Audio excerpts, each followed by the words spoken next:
Director Shihab Shahin তিনি megastar Shakib Khan এবং তার আসন্ন সিনেমা বরবাদ নিয়ে বেশ কিছু কথা বলেছেন।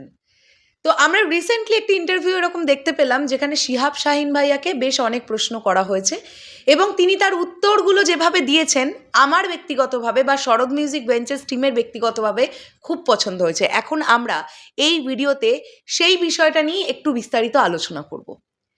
হ্যালো এভরিওয়ান, আমি পৌশালী চলে এলাম আরও একটা নতুন ভিডিও নিয়ে। আশা করছি তোমরা সকলে খুব ভালো আছো।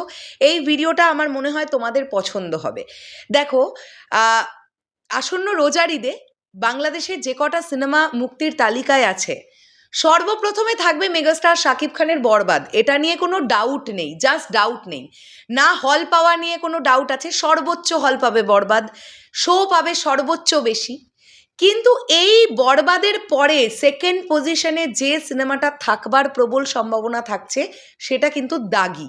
আর আমার ধারণা এই দাগির পরে থার্ড পজিশনটা হোল্ড করবে কিন্তু জঙ্গলি, সিয়াম আহমেদের জঙ্গলি, এটা আমার ধারণা। এবার এই সেকেন্ড আর থার্ড পজিশনটা নিয়ে আমার একটু ডাউট আছে। এটা হতে পারে যে সেকেন্ডে জঙ্গলি থাকলে থার্ডে দাগি থাকবে, আবার সেকেন্ডে দাগি থাকলে থার্ডে জঙ্গলি থাকবে, বাট ফার্স্ট কিন্তু থাকবে বরবাদ, এটা নিয়ে কোনো সন্দেহ নেই। রিসেন্টলি একটি ইন্টারভিউতে শিহাব শাহিনকে প্রশ্ন করা হয় যে এই যে আপনি আপনার দাগি সিনেমাটা নিয়ে আসছেন আসন্ন রোজার ঈদে, তো এই সিনেমাটা নিয়ে এই যে এতগুলো সিনেমা আসছে আপনি কিভাবে দেখছেন ব্যাপারটাকে? শিহাব শাহিন খুব ইজিলি একটা উত্তর দেন যে আমার সঙ্গে কারোর কোনো ফাইট নেই, আমি এখানে যুদ্ধ লড়তে আসিনি, আমি আমার সিনেমাটা আমার মতন করে বানিয়েছি এবং এমন একটা গল্প নিয়ে বানিয়েছি যেটা ভীষণ বাস্তবধর্মী একটি গল্প। এবং আমার সিনেমার বাজেট অনেক বেশি বাজেটের ছবি নয়, আমার ছবির বাজেট অল্প বাজেট, স্বল্প বাজেটের ছবি। এবং আমি যেভাবে গল্পটাকে তৈরি করতে পেরেছি আমি আমার মতন করে তৈরি করতে পেরেছি। এবার তো দর্শক বেছে নেবেন যে তারা কোন সিনেমাটা দেখবেন, কোন সিনেমাটা তাদের ভালো লাগছে। যে সিনেমাটা তাদের ভালো লাগছে সেই সিনেমাটাই ব্যবসা করবে, সেই সিনেমাটাই লোকজন মানে এক্সিবিটর ডিস্ট্রিবিউটর যারা আছেন, স্পেশালি এক্সিবিটর যারা আছেন তারা চালাবেন। বিষয়টা হচ্ছে, দেখুন, মেগাস্টার শাকিব খান এখন এমন একটা পজিশন হোল্ড করছেন, মাল্টিপ্লেক্স বা সিনেপ্লেক্সেও সর্বোচ্চ চাহিদা তার। মানে এখন দর্শকের একটা আলাদা রকমের আস্থা তৈরি হয়ে গেছে যে শাকিব খানের ছবি যখন আসছে তখন সেটা যেমন গ্রাম বাংলা বা মফস্বল এরিয়ার লোকজন দেখবেন, ঠিক তেমনই শহরতলির অডিয়েন্সও দেখবেন। আর বরবাদ নিয়ে অ্যান্টিসিপেশন যে পরিমাণ বাড়ছে তাতে করে ডেফিনেটলি মানুষের ফার্স্ট প্রায়োরিটি হয়তো বা থাকবে বরবাদ। এবার কিছু কিছু তাদের মধ্যে হতে পারে যে যাদের হয়তো ফার্স্ট প্রায়োরিটি থাকবে দাগি, সেটা তো তাদের ব্যক্তিগত ব্যাপার। আবার কিছু কিছু মানুষের এটা হতে পারে যারা ডিসাইড করে রেখেছেন আমরা প্রথমে জঙ্গলি দেখব বা পিনিক দেখবেন, যেটাই দেখবেন তারা দেখবেন। কিন্তু আমার মনে হয় ম্যাক্সিমাম অডিয়েন্স, ম্যাক্সিমাম দেশি সিনেপ্রেমী মানুষের প্রথম চয়েসটাই থাকবে বরবাদ। বরবাদের পরে অনেক লোকজন এরকম আছেন যারা দাগি দেখতে ঢুকবেন বা জঙ্গলি দেখতে ঢুকবেন। এবার তো সেইটাই তো ওয়ার্ড অফ মাউথ, আমরা যেটা বলি যে একটা সিনেমার ব্যবসাকে স্থায়িত্ব করতে গেলে যেটা আজকের ডেটে দাঁড়িয়ে খুব দরকার, মানে একজন রিভিউয়ার বা ক্রিটিসাইজ বা রিভিউ করার থেকেও বেশি জরুরি হচ্ছে আম জনতা কি বলছে, তারা সিনেমাটা দেখে বেরিয়ে তাদের প্রতিক্রিয়া কি। যদি আমরা দেখি যে বরবাদ সিনেমাটার ওয়ার্ড অফ মাউথ প্রচণ্ড স্ট্রং, ওই সিনেমাটাকে জাস্ট প্রথম কয়েকটা সপ্তাহ কোনো দিক থেকেই নামানো যাবে না, কোনো দিক থেকেই না।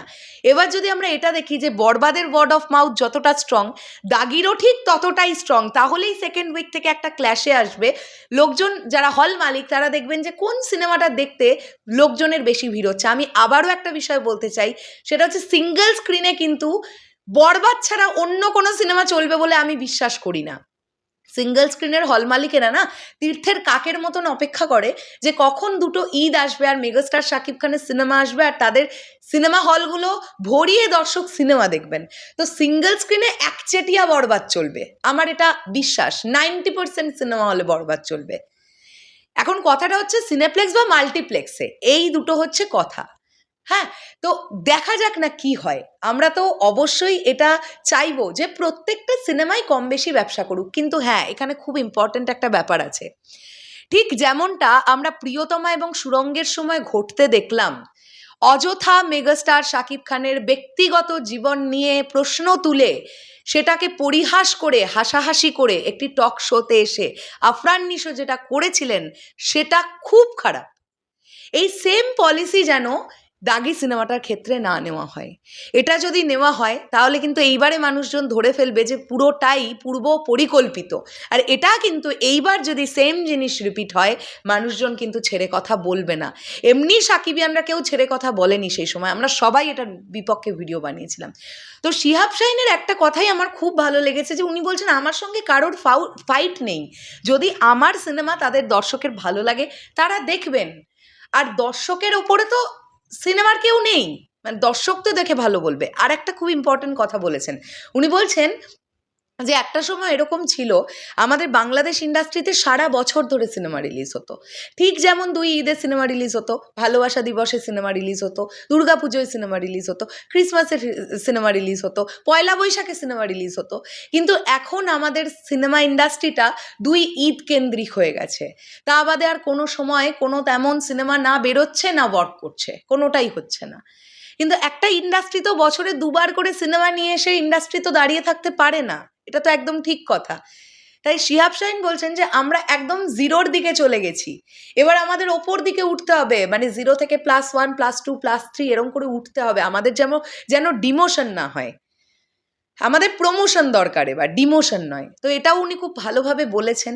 এবং উনি এটাও বলছেন যে যে সিনেমা দর্শকের ভালো লাগবে, আর ওনারা বলছেন যে আমরা বেশ খানিকটা এগোনোর চেষ্টা করেছিলাম, বেশ খানিকটা এগিয়েও ছিলাম। এই যে মাঝখানে যে আন্দোলন ইত্যাদি ইত্যাদি যে ভয়ঙ্কর পরিস্থিতিটা তৈরি হলো বাংলাদেশে, সেই পরিস্থিতিটাও কিন্তু আবারও ওই চলচ্চিত্র অঙ্গনকে অনেকটা বাধা দিয়ে দিল। আপনারা দেখুন না, আজকেও বাংলাদেশের দিকে তাকালে এমন বেশ 2-3টে বড় বড় মাল্টিপ্লেক্স বা সিনেপ্লেক্স আছে, সিনে ক্লাব আছে, যেগুলো সেই সময় ভাঙা পড়েছিল, মানে ভাঙচুর চলেছিল। তো সেগুলো তো চলচ্চিত্রের জন্য ভালো না।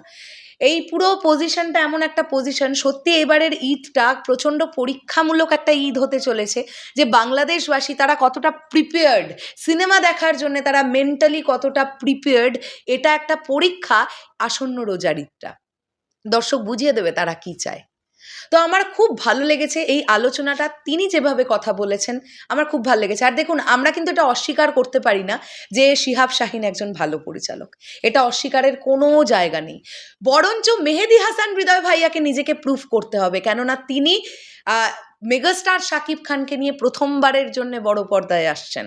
তো তার কাছে নিজের চ্যালেঞ্জটা অনেক বেশি, যে আমি কিভাবে আমার ছবিটাকে প্রেজেন্ট করছি।